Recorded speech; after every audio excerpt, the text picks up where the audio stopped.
we will move on to our next agenda item, which is opportunities to manage the jail population update. There's no action on this, and Mike Brouwer is here to provide us an update.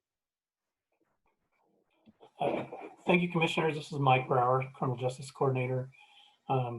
Joining me is some members of our work group, Captain Stacy Simmons with the Sheriff's Department, Director Pam Weigand from Criminal Justice Services, and our District Attorney, Charles Branson. And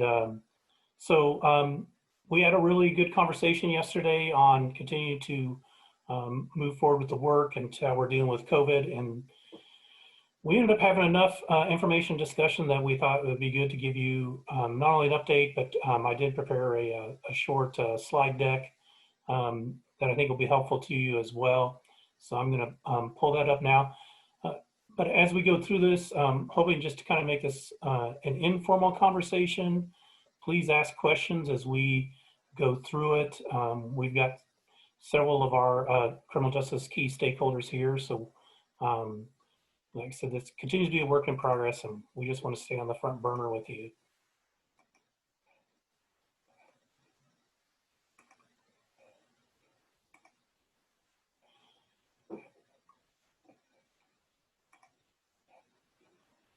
All right, so this slide you've seen before. We haven't been able to update it yet. We're still waiting on some data to come in from some of the law enforcement agencies for June. But I just wanted to remind you that one of the things we're dealing with in the jail population is that between February and April, which is your pre-COVID to COVID at its height of the stay-at-home orders, there was an 85% decrease in law enforcement traffic and pedestrian stops. I apologize, this slide is not updated with June information. That is my fault. I did not give Tony Foster at Emergency Communications enough time. And so we're working to get the June numbers in here. But the numbers he got me just literally a few minutes ago, looks like that June is relatively even between 2019 and 2020. So we're returning to normal call levels for calls to law enforcement services and other calls to 911 as well. So I will get those graphs updated though, and to you and out on the website. Dr. Cravens did an update on our number of bookings per day. This is I'm looking at each week, and you'll see there we added when we went to phase 3, and then when the mask order went in place. So the number of bookings into the jail does continue to fluctuate. Luckily, we're seeing that number either relatively remain flat or actually go down, which is, as we say, it's hopefully that's buying us some time as we continue to work as partners to be able to manage the jail population and usage. So jail population, we send out weekly reports, which is on the CJCC website, and these are just showing you what those numbers are. So between May 15th and July 24th, remaining relatively flat, going down slightly, which is a good thing. We want that number to go down and stay down. I'm going to let Captain Simmons talk a little bit about the functional capacity, continue to just keep you aware on how the sheriff's staff is juggling the really what is ever-changing populations. Thanks, Mike. Yeah, so we'll talk a little bit about our functional capacity. We've got a 186 bed facility, 167 is generally our functional capacity. However, with COVID, it's completely been flipped upside down. We've had to change a couple of our housing units around. So the women's housing unit, which is a lockable housing unit, was switched to the minimum male unit, and then the quarantine unit, which is the kind of the segregation where we have those individuals that come in segregated for 72 hours in a lockable cell. They are now in the women's housing unit, which which took a lot of cells from us. The women's housing unit housed 28, but now since we cannot double bunk males, it's a 14-bed facility, so a 14-bed housing unit. So max special management and the medium housing units were all full as of yesterday. We do have 5 cells right now in medium, but there are 2 males in the medical unit, which will take 2 of those cells. The women's housing unit, like I said, is now the pre-class or male observation unit was full on Monday. So there were 14 males in that housing unit waiting for their 72 hours to come up. There are 3 on Tuesday, and now there are 5 today. So there's a few empty cells there. The minimum pod, again, so now the women's is housing 10 out of 28 beds. So we've got 18 beds essentially sitting empty because we don't have that many females in custody, which is a good thing. Work release, which is the new minimum male, we have 29 out of 46 beds there. So we have a few beds open there as well. What's happening now, because most of the minimum males have taken advantage of the alternative to incarceration, and we don't have as many. We have the more medium custody, max custody males. We are having to house out of county again because we cannot put those males in a open bay housing unit or the minimum type housing unit that doesn't lock. So we have 15 right now housed out of county. We do have 4, as you can see, Jackson, Anderson, Jeff, and Potawatomi counties that are taking a few of our inmates. 4 of those I checked on are actually reentry clients. So as we were trying to kind of ramp up reentry again, now we're back to the same situation we were before, where reentry clients are now being housed out of county.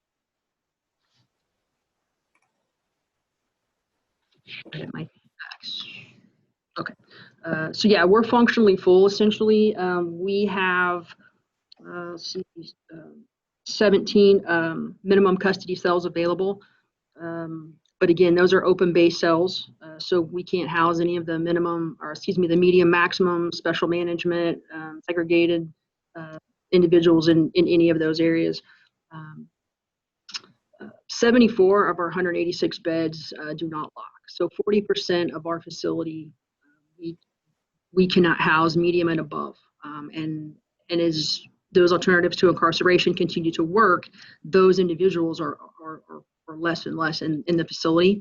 So it's causing an issue with, yes, we have the cells have beds available, but logistically for the classification system in the jail, we cannot put anyone in there in that classification. The minimum custody, they're dry cells. They have no bathroom, no drinking, and no sink. So they don't even lock, and we could not lock those because of fire code. There's no way to have an emergency release to get those out. So right now, essentially, we have 2 housing units that we cannot use for COVID for any kind of observation, and we are functionally full with where we are right now in the mid 120s. Again, just a couple more issues. Kansas Department of Corrections has reached out to Kansas counties and to let us know that they will not be taking any of our inmates that have been sentenced for probation violations or any other reasons until mid-September. So anyone who's in the facility waiting for that transfer will be with us till at least mid-September. And of course, law enforcement is still trying to do the best that they can to keep those folks out of the jail by either providing NTAs or affidavits to the district attorney's office. So what's happening really, and maybe someone else can speak to this as well, but we're essentially on kind of a vacation right now from the court system, but those people are still waiting for their turn in court, and those are all backing up. So as soon as the court opens back up, we're going to be getting a few of those individuals, which is going to be a huge problem for us because we have nowhere to put them. That's all. Okay, there's 4 counties that are contracting with Douglas, which I just had on there a few minutes ago. Potawatomi, Jeff, Anderson, and Jackson. We're struggling to house safely in facility again. One of our fears is obviously if we have anyone in our facility that becomes positive with COVID.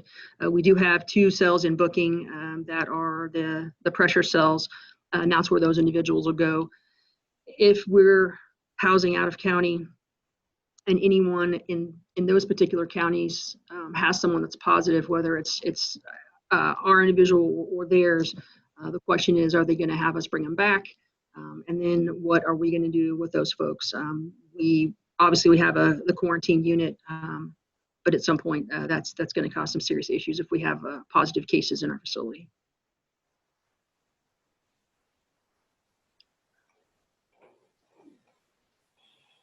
I will add to that. We shared that information with the work group yesterday, which includes the folks you see here tonight, but in addition to Chief Judge James McCabria, Municipal Court Judge Scott Miller, and then also Captain Trent McKinley from the Lawrence Police Department. And so we did begin brainstorming about what we can do and options. We don't have anything that's vetted to the point where we're ready to share that with you yet. But I will say we had a really good session of discussing that and working together to try and solve this difficult situation. So we hope as we continue to provide updates to you, we'll be able to share more. And also include County Administrator Sarah Polinsky joins us with those brainstorming sessions as well. Just updates from the court. So the Sheriff's Office and the Municipal Court have been working to get people in for minimum mandatory sentences. They've worked about 10 people in. They still have another 10 people who are waiting to serve those, and they'll coordinate that together. Then the district court informed us that they will resume jury trials on September 14th, which will help with some of our pretrial population, and that's individuals you're looking at for jury trials are those that are taking up the maximum custody and the medium custody bed space. Just for your information, I know the state district court and the county have been working together on with the sheriff's office on how to do those jury trials. Jury selection will take place out at the fairgrounds, and then the trials will occur at the law enforcement center. And they're kind of doing some rearranging to the courtrooms to allow for social distancing when doing that. District Attorney Branson thought that there was possibly about 12 trials or jury trials that are waiting to be completed.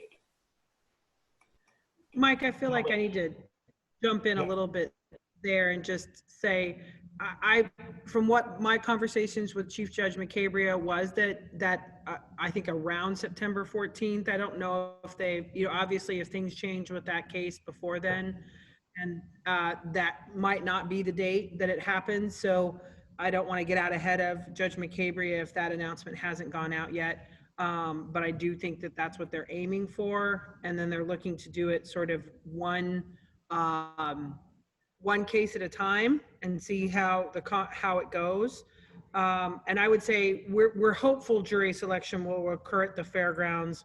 I would probably put possibly occur at the fairgrounds on it at this point. We're trying to make sure we have availability and space to make that happen. Yeah, I will say this. I agree with Sarah that all of this is subject to change, as we have all learned over the last 6 months. I'll let District Attorney Branson kind of go through this slide here. Oh, hello, can everybody hear me all right? Okay, good. So we've begun a process in our office of trying to assess our pretrial cases that are in custody. what we're doing is we're working with Dr. Cravens there to go through and create a list of pretrial custody cases every week. I have 2 attorneys in my office assigned to review that list. And right now we're picking out essentially 5 defendants who are in custody, trying to review those cases, look at them. Well, after we pick them out, they go back to Carrie to get a kind of a workup of what they're being held for, what their status is in custody, if they have any holds from any other jurisdictions, and what their any other pending things that they have at the time. So we kind of get a snapshot of everything that's going on with that person other than just the court case itself that's in our office. So once we identify those people, then we are turning around and reviewing each one of those cases to try to see if there's any way that we can move that case along. Is it a situation where somebody's been serving time in jail for a low-level matter that we could possibly make it some type of time served case, depending on what the kind of standard average penalty for that particular case is. Is it something that we can try to get advanced by the judges because it's a probation violation matter or something like that that needs to have a hearing? Is there ways that we can speed that case up at all? Make sure that offers have been made to defense counsel, remind defense counsel that offers have been made sometimes, see if there's any difficulties with communication. Maybe that person's been housed out of county and the defense attorney has not been able to contact them to be able to get a good review of the offer, whatever it ends up being. Some of the things that we've done already with the cases that we've had is we had somebody plead to time served on a case on a modified charge. We've had somebody that had was found incompetent, and we had that case ultimately dismissed because they ended up going for other services.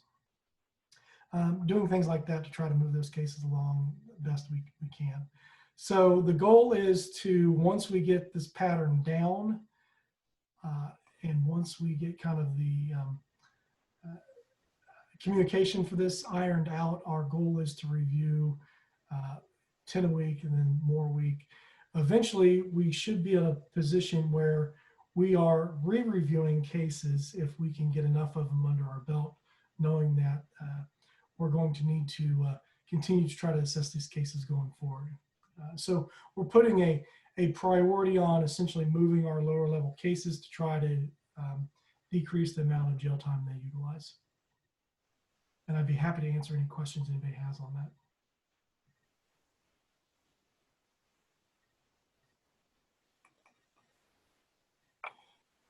Anybody have any? Okay, great. Continue on, Mike. So this is semi-related to this work group. Somehow we missed the opportunity to apply for the CSG Justice Center and the National Center for State Courts have put together a court case processing learning collaborative. Like I said, I completely missed the opportunity to apply, but they contacted us anyway and said that we would like for you to be part of this collaborative. And so the list of participants is here. This will start this Friday. So Chief Judge James McCabria, Court Administrator Linda Koster-Vogelsang, Captain Wes Houck from the Sheriff's Office, Chris Coleman from the District Attorney's Office, Brenda Clary, who's a defense counselor, represents our defendants in behavioral health court, and then Nicole Riles from Burton Nash Mental Health Center. The 2 focus areas of this project will be resuming court operations coming out of COVID-19, or really still working through COVID-19, and then addressing barriers for people with behavioral health needs as well. And so projects like the District Attorney Branson just talked about will be examples of things that we'll talk about. We also hope to learn some new ideas from other peers out there in the community through this project. So it's a very timely opportunity that we'll keep you up to date on this as well.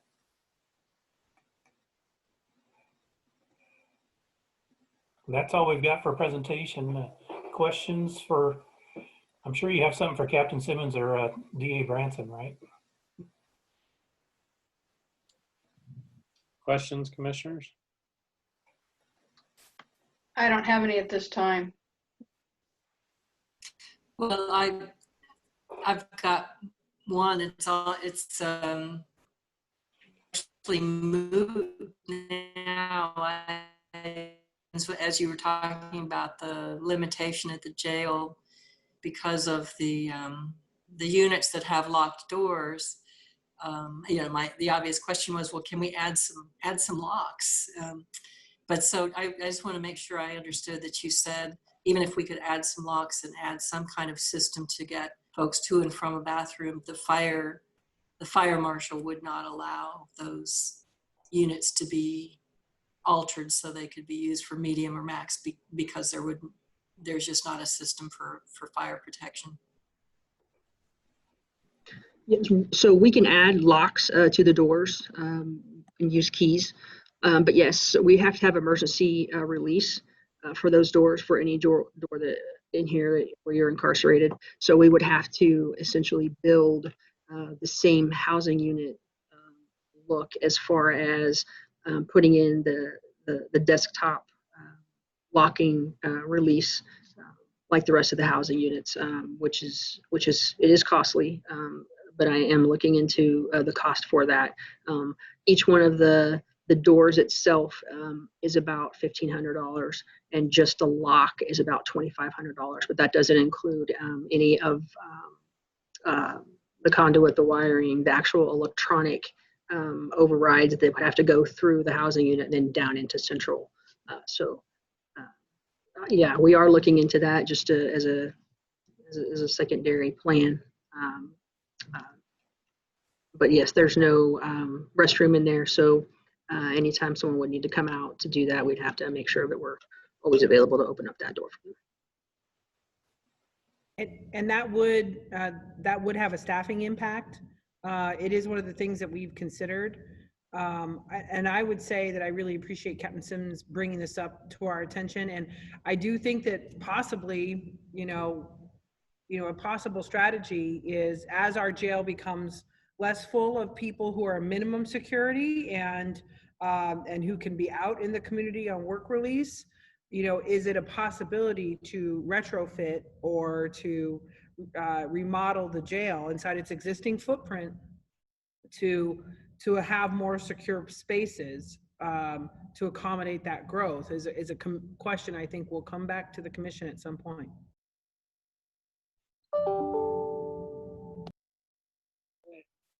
Quick question, and this is sort of for everybody, really. Is there anything, as you work with your team, is there anything that you've encountered that you just don't have the funds to be able to do right now? I mean, you'd like to do that, but in order to reduce the jail population, but just really we don't have enough people, we don't have enough time, we don't have enough resources. Is there anything related to that?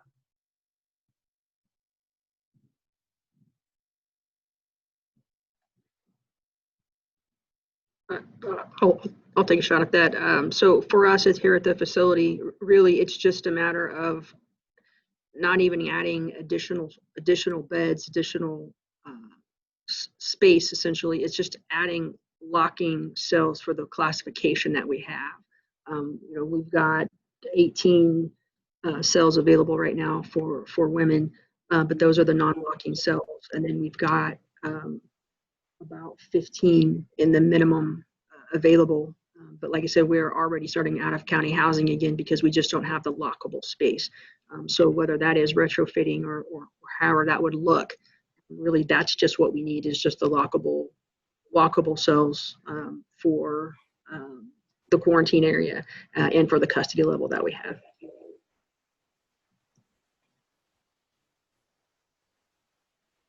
I was going to just add, and more off to my comment before as necessarily as a reaction to Commissioner Kelly's question, locking cells was one thing that, how jails were organized and set up pre-COVID really was more about like levels of incarceration and risk. Now, everyone can potentially get COVID from someone else. So the ability to isolate and quarantine is just, when you had a jail that had an open dormitory style format, it's just really hard and complex, and I know has many of us very, very worried. Yeah, I just want to make sure that you hear us again and again and again as you work in this to reduce that jail population and keep it down on those numbers, that if you have proposals that cost money, we want to hear them, and that we are open to hearing those, because we don't want to issue this challenge to you and then say, and plus we can't help you at all. We consider ourselves part of that task. The other question I had is sort of, we haven't heard much discussion about the juvenile detention center, and does it play any role in this at all? You know, we had talked about different uses of the juvenile detention center, and I know there's lots of rules about how we use it and things like that, and I see Pam's here, so I just wondered if you've had any more conversations about that as a resource to solving these challenges. That's kind of what Mike alluded to in terms of not having it fully vetted yet. We had a long discussion about that at our leadership meeting, about the possibility of repurposing detention for adults in the temporary way until we can resolve some of these concerns. Because we do have all locking cells currently at JDC, and our numbers are fairly low. But we're just in the very early stages of sorting all those any potential ramifications of that. Great. And I would say, and in the constant adaptive challenge that is COVID, you know, even the 2 or 3 or 4 or 5 youth that we have in our facility might be sent to another county where their COVID rates are higher than they are here. And so that potential risk to our young people is also something that would have to be considered. Yeah, as a matter of fact, we're actually serving youth from Leavenworth County because they had a positive case amongst their staff, and they have closed their facility for 2 weeks. No easy answers, are there? Just no. Any other questions, commissioners? No? Well, this is a public hearing. This is a regular agenda item. Public hearing is a little different, so we do take public comment on these items. Sarah, is there anyone at the courthouse who'd like to speak on this? We don't have anyone here for that. Thank you. Jill, anyone online who'd like to speak to this? Okay, thank you. Well, we don't have any motions. We appreciate the update. I do want to thank those who attended the City Commission meeting last night and for their study session. Mike, really great presentation on sharing all the amazing work our CJCC has done, and want to thank you for that. It was, I hope, informative for them, and they asked a couple of really good questions, I thought, there about data from the STOP study and things like that. Okay, thank you all very much. Thank you for coming. Appreciate it.